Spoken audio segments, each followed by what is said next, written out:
नमस्कार दोस्तों, जय श्री कृष्णा, राधे राधे। स्वागत है आपका हमारे इस कृष्णा की बातें यूट्यूब चैनल पर। भगवत गीता में भगवान श्री कृष्ण ने हमें धर्म, लक्ष्य, जीवन, मानव स्वभाव और प्रेम से जुड़ी कई बातें सिखाई हैं।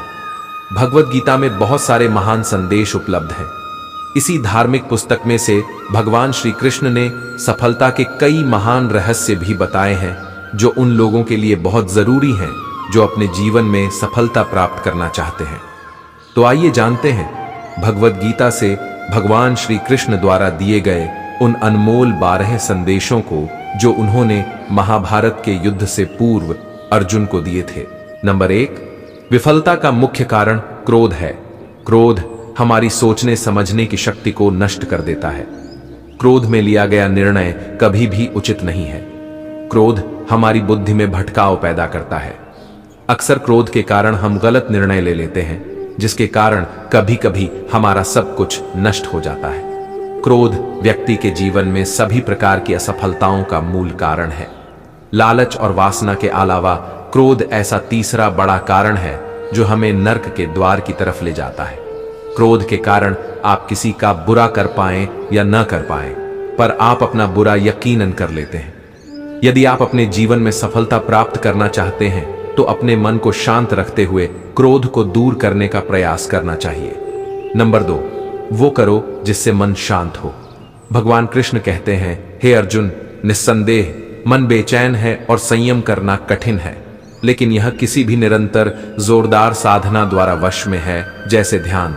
दृढ़ता के साथ और वैराग्य से मन में उलझन, घबराहट और अशांति नहीं होनी चाहिए। बाहर चाहे कितनी भी बड़ी दुविधा क्यों न हो, यदि आप अंदर से शांत रहते हैं तो आप उस विपरीत परिस्थिति में भी सकारात्मक ऊर्जा महसूस करेंगे और सही निर्णय ले पाएंगे, जो वांछित लक्ष्यों को प्राप्त करने में मदद करता है। यदि आपको सफल होना है तो ध्यान ही एक व्यक्ति को सभी दुखों को दूर करने में मदद कर सकता है। ध्यान के द्वारा आपका मन शांत रहता है। अपनी शक्ति को पहचानें। नंबर 3, आपके अंदर एक अद्भुत शक्ति है। यह एक सर्वोच्च शक्ति है जो आपको जीवित रखती है। आप कुछ भी कर सकते हो। इस छिपी हुई शक्ति पर हमेशा विश्वास करो। आप जो कर रहे हो उसे पूरे विश्वास के साथ करो। आपके अंदर की शक्ति हमेशा आपको सही बनाने के लिए आपके साथ होती है और आपको अद्भुत चीजें करने की ताकत देती है। नंबर 4, कर्तव्यों से कभी दूर मत भागो। कर्तव्यों से दूर भागना सफलता का रास्ता नहीं है, इसलिए हमेशा कर्तव्यों को पूरी लगन के साथ पूरा करें। कर्तव्य हमारा अपने लिए भी है, अपने माता पिता, परिवार, मित्र, शिक्षक, देश एवं समाज सभी के लिए होता है। इन सभी के लिए हमारी नैतिकता जो कुछ करने के लिए कहती है वही हमारा कर्तव्य है। बिना अपेक्षा के हमें जो करना चाहिए वही कर्तव्य की श्रेणी में आता है। नंबर 5, कभी संदेह मत कीजिए। भगवत गीता के अनुसार एक संदिग्ध व्यक्ति को इस दुनिया में शांति नहीं हो सकती है। संदेह करने वाला व्यक्ति दूसरों पर ही नहीं बल्कि खुद पर भी संदेह करता रहता है और अपने लक्ष्य को कभी भी हासिल नहीं कर पाता।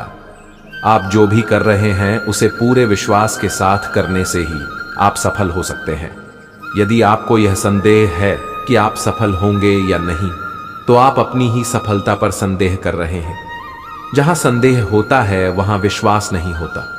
इसलिए कभी संदेह मत कीजिए, बल्कि अपने आप पर पूरा विश्वास रखकर आगे बढ़िए। नंबर 6, डर का सामना करो। डर से बचने का सिर्फ एक ही तरीका है कि उसका सामना किया जाए।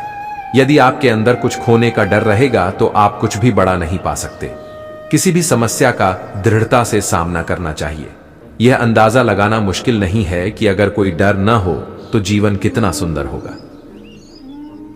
नंबर 7, धार्मिकता के मार्ग पर चलें। महाभारत में एक स्थिति थी जहां अर्जुन दुविधा में थे और वो कृष्ण से पूछते हैं कि क्या वह अपने ही भाइयों के खिलाफ लड़ने के लिए सही है। तब भगवान कृष्ण ने उत्तर दिया कि तुम बुराई से लड़ रहे हो, चाहे वे तुम्हारे भाई ही क्यों ना हो। बुराई को नष्ट करना ही सही है। चाहे जो भी परिस्थिति हो, हमेशा धार्मिकता के मार्ग पर चलो। ध्यान करो और अपनी आत्मा से पूछो कि क्या सही है। आपके अंतरात्मा की आवाज भगवान की आवाज होती है। भगवान की आवाज को अंतरात्मा की आवाज के रूप में सुना जा सकता है और यह केवल तब किया जा सकता है जब हम कुछ समय के लिए शांत मन से ध्यान करते हैं। नंबर 8, परिणामों की परवाह मत करें। कर्म करना आपका कर्तव्य है। परिणामों की परवाह मत करें। आप आपके कर्म, अपने कर्तव्य को नियंत्रण कर सकते हैं, पर परिणामों पर आपका कोई भी नियंत्रण नहीं है। काम का फल आपका मकसद नहीं होना चाहिए और आपको कभी भी निष्क्रिय नहीं होना चाहिए। हमारे अधिकाश्यम फैसले तब प्रभावित होते हैं जब हम उनके परिणामों के बारे में ज्यादा सोचने लगते हैं। यदि सिर्फ आप पुरस्कार के बारे में सोचते रहेंगे तो कर्म कैसे कर पाएंगे? इसलिए केवल कर्म करें। जो व्यक्ति परिणामों की चिंता नहीं करता वो कभी भी हार नहीं सकता। नंबर 9, परिवर्तन के लिए तैयार रहें। परिवर्तन संसार का नियम है, उसके लिए तैयार रहें। परिवर्तन ही जिंदगी का सार है, चाहे वह जिंदगी हो या कुछ और। परिवर्तन के लिए हमेशा तैयार रहना चाहिए। यदि आप इसके लिए तैयार नहीं होते तो आप कभी भी आगे नहीं बढ़ सकते। इसीलिए परिवर्तन जरूरी है। अपने दिमाग को विचारशील बनाइए और मार्ग में आने वाली बाधाओं का सामना कीजिए।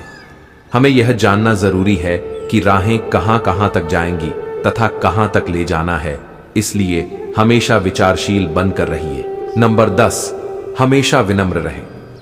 भगवान श्री कृष्ण सारी सृष्टि के स्वामी थे, फिर भी वे विनम्र थे और अपने बड़ों के प्रति सम्मान दिखाते थे, चाहे वह उनके माता पिता हों, शिक्षक हों या उनके निर्धन मित्र सुदामा। वह उन्हें खुश करने के लिए हमेशा उत्सुक रहते थे। इस वजह से लोग हर जगह उसकी मदद करने को तैयार थे। यदि आप सफल होना चाहते हैं तो आपको हमेशा विनम्र रहना होगा, सभी के प्रति सम्मान दिखाना होगा, क्योंकि विनम्रता सारे सद्गुणों की नींव है। कवि प्रेमचंद ने कहा है, जहां नम्रता से काम निकल जाए वहां उग्रता नहीं दिखानी चाहिए। पूर्ण मनुष्य वही है जो पूर्ण होने पर और बड़ा होने पर भी विनम्र रहता हो और सेवा में निमग्न रहता हो। नंबर 11, हमेशा एक रणनीति बनाकर चलें। अपनी स्थिति से अवगत रहें और व्यावहारिक रहें। कभी कभी आपको आगे पीछे सोचना पड़ता है। भगवान श्री कृष्ण एक महान रणनीतिकार हैं। एक ओर प्रेम का पाठ पढ़ाकर भगवान श्री कृष्ण हर किसी को समान दृष्टि से देखने की सीख देते हैं, वहीं दूसरी ओर अर्जुन को युद्ध के लिए प्रेरित कर यह भी सिखाते हैं कि सब्र सिर्फ एक हद तक ही ठीक होता है, और जब बात धर्म और मर्यादा की स्थापना की हो तो अस्त्र शास्त्र ये दोनों उठाने से घबराना नहीं चाहिए। एक उचित रणनीति आपको सफलता की ओर ले जाती है। नंबर 12, उच्च मानकों निर्धारित करें। जब आप कार्रवाई के अपने पाठ्यक्रम पर फैसला कर लेते हैं तो अपने स्वयं के सफलता के मानकों को निर्धारित करें। अपनी खुद की सफलता को बेंचमार्क करें और फिर नई ऊंचाई बनाएं। सबसे बड़ी उपलब्धि हासिल करने वालों ने खुद को अधिक से अधिक स्तर हासिल करने के लिए प्रेरित किया है। वे खुद से प्रतिस्पर्धा करते हैं और अपने जीवन के सभी क्षेत्रों में सीखना जारी रखते हैं। वे सफलता और विफलता के साथ मिलते हैं लेकिन फिर भी बढ़ते रहते हैं, और उनकी यात्राएं हमें प्रेरित करती रहती हैं और हमारे जीवन को प्रकाश देती हैं। तो दोस्तों, मैं आशा करता हूं कि इस वीडियो के माध्यम से आपको बहुत कुछ सीखने को मिला होगा। तो दोस्तों, अगर आप हमारे इस चैनल पर नए हैं तो कृपया चैनल को सब्सक्राइब जरूर करें और वीडियो को शेयर, लाइक, कमेंट अवश्य करें, और दोस्तों कमेंट बॉक्स में सच्ची श्रद्धा से जरूर लिखें। जय श्री कृष्णा। राधे राधे। वीडियो को अंत तक देखने के लिए धन्यवाद।